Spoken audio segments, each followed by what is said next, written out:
Hello po mga kababayan, kamusta po kayong lahat? And once again, welcome back to another episode of Simply Talkies Vlog. Mga kababayan, ang pag-usapan natin ay ito pong kupal na mayor ng Davao City ay meron na naman pong banat sa ating administrasyong Marcos. No, mukhang feeling niya napakagaling niya. Feeling niya, napakahusay niya bilang isang public servant. Kung hindi nga lang last name nito Duterte, hindi kilala ito yung kamukha ni No? At ganun din po, yung isang senatorial aspirant ng PDP, walang laban, ay may sinabi rin po sa administrasyong Marcos, no? Lahat po itong mga to, itong dalawang mga kupal, Hestas Barabas na ito, sinagot yung talumpati ng ating Pangulo sa kanyang proclamation rally. Pero bago po tayo magpatuloy, tayo po ay magbibigay pugay at pasalamat sa lahat ng ating channel members, followers, subscribers at mga tumutulong sa paglago ng ating channel. At ganun din po, special shout out to all our OFWs, to the men and women in uniform, sa mga frontliners at guro, no? At again, may God bless the Marcos administration and save it from the evil forces, from the likes of Dutertes, their minions, and anti-Marcoses.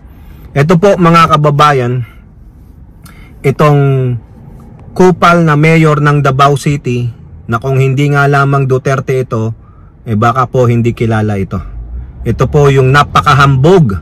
Ito po yung nagsasabing mananampal siya ng isang general, pero makailang ulit niya nang nakita yung general, hindi niya po nagawa yung pinagsasabi niya. Hanggang daldal lang. Ito po yung feeling niya na nabigyan siya ng second safest city in Southeast Asia, napakagaling na po. Alam nyo naman, ano ba yung na-discover ni General Torres sa kanilang logbook? 2 logbook, yung isa nirero toke, yung mga na-blatter. No? Nagsalita po ito tungkol sa asasinasyon ng Pangulo. Paano natin nasabi? Yung sinasabi niya noon na, remember the Romanovs and the Mussolini when you sleep at night. Ulitin ko, yung 2 pamilya na nabanggit ay mga na-assassinate po yan, mga kababayan. Now, meron na naman po siyang sinabi patungkol sa ating Pangulong Bongbong Marcos administration. Kung maalala nyo, ang sabi ng Pangulo, gusto nyo bang bumalik sa madilim na nakaraan? Hindi na tayo babalik doon. Anong gusto nyo? Liwanag o kadiliman? Yon. Sumagot po dyan ang kupal na mayor ng Davao City, Baste Duterte, sa BBM admin. Hinihila tayo pabalik sa mapang-abusong pamahalaan. Uy, mapang-abuso pala ang Pangulong Marcos. Mapang-abuso pala ang gobyernong Marcos Jr. O tignan ninyo kung paano niya sinabi ito. Higit 4 na dekada na ang nakaraan. Nabuo at nanindigan ang PDP laban upang tutulan ang mapang-abusong rehimeng Ferdinand Marcos Sr. Ngayon, ang buhay at kinabukasan ng mga Pilipino ay nalalagay na naman sa alanganin. Habang nagsusumikap tayong humakbang patungo sa isang maunlad na bukas, ay pilit naman tayong hinihila pabalik ng Administrasyong Ferdinand Marcos Jr. sa isang mapang-abuso at mapanglabis ng pamahalaan. Really? Yung una po, PDP laban, nabuo po talaga yan. Totoo po yan. Si Nene Pimentel, kasama dyan sila Ninoy Aquino. Totoo po yan. Yan po yung mga oposisyon na lumalaban sa Pangulong Marcos Sr. noon. Sila yung mga sirbengwensa, mga talipandas sa pamalaan ng Pangulong Marcos Sr. No? Wala silang ginawa kundi manggulo at ang kanilang iusad ang kanilang personal interest. O nung napalis nyo ang Pangulong Marcos Sr., ano ginawa ninyo? Tumigil ba ang karahasan? Umasenso ba ang Pilipinas? Nagsipagsuko ba yung mga insurgents? Hindi po. Wala din. Self-serving din ang partidong ito. Diba? O Nene Pimentel, naging Senate President, and after that, what have you done? Isa ka ba sa mga framers ng Constitution? What have you done right now? Umunlad ba ang Pilipinas nung time yun? Di ba laking problema ng Cory administration? Sa dami ng problema ng Cory administration, sumunod si Ramos, naging boy benta. Si Erap ilang taon lang, si Gloria 6 na taon, naging tuta rin ng China. Lalo na si Panot, wala. Si Digong, sinungaling at magnanakaw. So yun, ha? Kinuwento mo ang history ng PDP laban na isang serbengwensa. Diba? Mga talipandas. Kinumpara mo pa sa Pangulong Marcos Sr. na madilim noon? Hindi. Buhay ka ba na noon? I don't believe so. Wala nga itong alam, bobo to eh. No? Sa palagay nyo, siya ang may sulat niyan? Naranasan mo ba ang kadiliman nung panahon ng Pangulong Marcos Sr.? I doubt it. Diba? Oh, ngayon daw, habang sila daw ay nagsusumikap na tumungo sa isang maunlad na bukas. Oh, paano mo nasabi? Umunlad ba ang Pilipinas nung panahon ng tatay mo? Sino lang ang umunlad? Kayo lang na Duterte. Kung umunlad ang Davao, bakit ang dami nyo pa ring squatter? Diba? Pinipili nyo lang yung gusto nyong ipakita kasi ano, turismo eh. Pag ikaw ba naglalako ng bayan mo sa turismo, ipapakita mo yung kapangitan ng iyong bayan? Hindi ito, hindi po. Eh pero nahuli kayo. Nagsinungaling kayo sa inyong mga logbook, sa inyong mga libro ng pag-ano ng mga krimen. Dinodoktor ninyo. O ilan ang kataong nahuli sa mismong public safety dyan sa Davao City employees na mga addict, positive. O meron pang bank heist sa Davao City. Ayun ba'y sinasabi mong patungo sa isang maunlad na bukas? Umunlad ba ang mga Pilipino ng panahon ng tatay mo? Umunlad ba ang mga Pilipino, ang mga estudyante ng panahon ng kapatid mo sa DepEd? Wala. Paano mo nasabi? Ang tanging umunlad lang dito ay kayong mga Duterte at mga minions nyong mga drug lords. Ngayon daw, dinadala tayo ni Pangulong Bongbong Marcos sa isang madilim at mapang-abuso, mapang-malabis na pamalaan. Nasaan ang pruweba mo? Nasaan nagmalabis ang Pangulong Bongbong Marcos? Nasaan nang abuso ang Pangulong Marcos? Di ba ang nang-aabuso si Kibuloy? Di ba ang nang-aabuso tatay mo? Di ba? Ilang libong kapwa namin Pilipino ang namatay dahil sa peking drug war ng tatay mo. Tama, mali.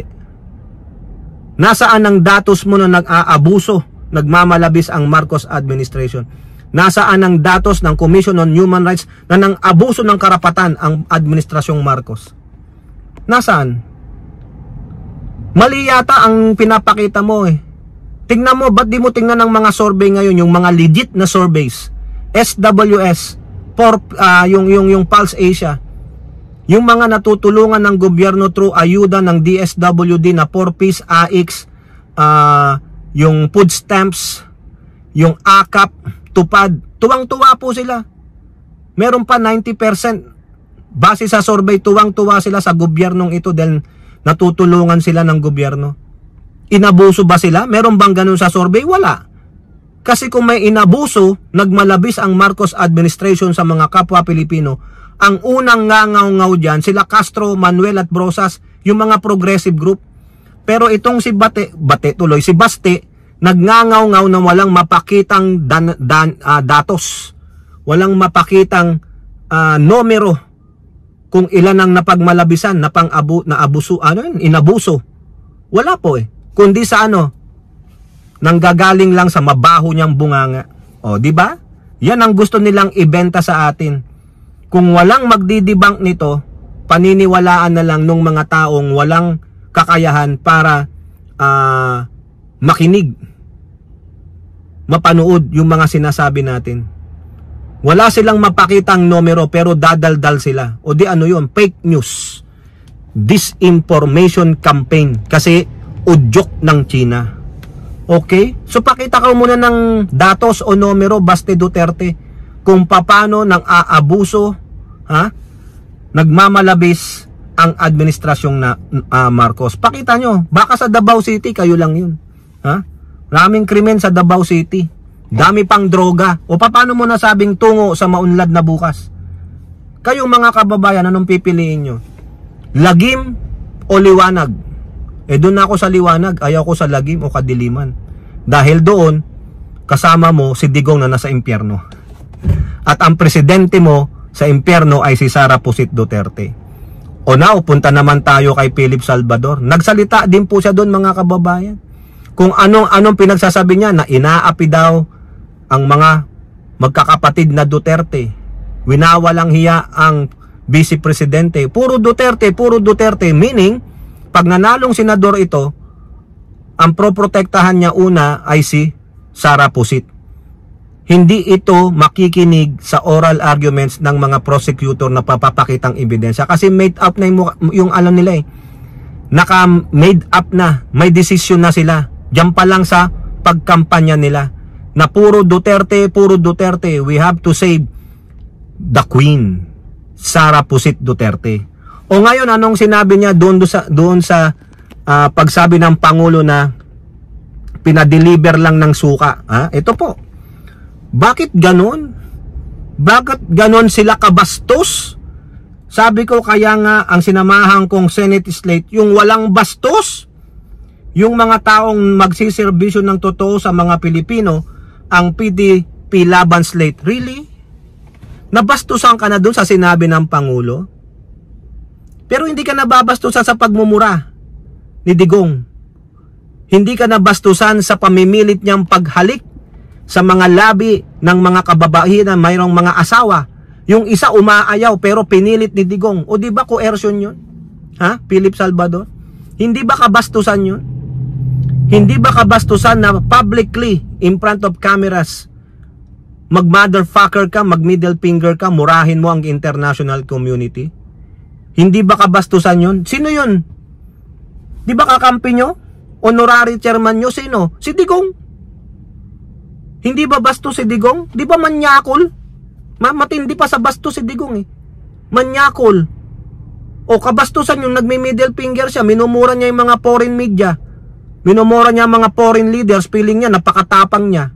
Di ba? Tapang-tapangan lang. O ngayon, Philip Salvador, sinong bastos? Bastos ba yung sabihin ng Pangulo, mag-analogy siya na, pinabili ka lang ng suka o pinadeliver ka lang ng suka, nagka-COC ka na? Kabastusan ba yon? Malay nyo yung iba sa dyan sa totoo. Diba? Nagdadrive kayo. O kaya nandyan lang kayo sa kanto, nag-iisip, biglang naisip, punta ako ng Comelec, mag-file ako ng COC. Parang ganun lang ang analogy. Mabait pa nga ang Pangulo, hindi kayo minura eh. Diba? Pero nabastusan ka na doon? Nabastusan ka na kayang sinamahan mong Senate slate si Digong? O wala kang utak. Dapat sa'yo tumira ka rin sa apartment B. Ha? Ang pugad ng mga tanga at bobo, ang pabahay para sa mga talibandas at bugok ng mga Duterte minions. Nabastusan ka doon? Ikaw kaya, hindi ka ba bastos? Ha? Ayoko nang sabihin. Ikaw, sa tingin mo, hindi ka bastos? Ha? Malinis ka? Philip Salvador? Para lang maingat mo ang imahe ng inyong PDP laban? Gagamitin mo yon? Kabastusan ba yun? Sa akin, hindi po kabastusan yun. Pang-iinsulto, hindi rin. Reality. Fact check. Diba? Pero kayo, mga crybaby, na butthurt kayo. Kasi ganun kayo eh. Hihingi lang kayo ng awa sa mga butante, pero wala talaga kayong plataforma. Ha? Yan ba plataforma mo, hindi kayo bastos? Really? Yung amo ninyo, napakabastos. Si Sara Duterte, napakabastos. Ang mga Duterte, bastos. Yun ang sinamahan mo. Di ba ikaw, bastos ka din eh. Di ba nung sinabi mo noon, nung sa mga kritiko ng Duterte mo, sa lahat ng bumabatikos, mamatay kayong lahat. O tingnan mo, di ba kabastusan din yan? Mamatay na lahat ng mga kritiko ng Pangulong Duterte ninyo dati? Tama ba sabihin yon? O di ba? Tapos tatakbo kang senador. Ganun ang inugali mo, ikaw ang bastos. Tama, mali. O kayo po mga kababayan po ang inyong masasabi, comment down below. And don't forget to like and share. Hope to see you on next videos. Bye bye, God bless.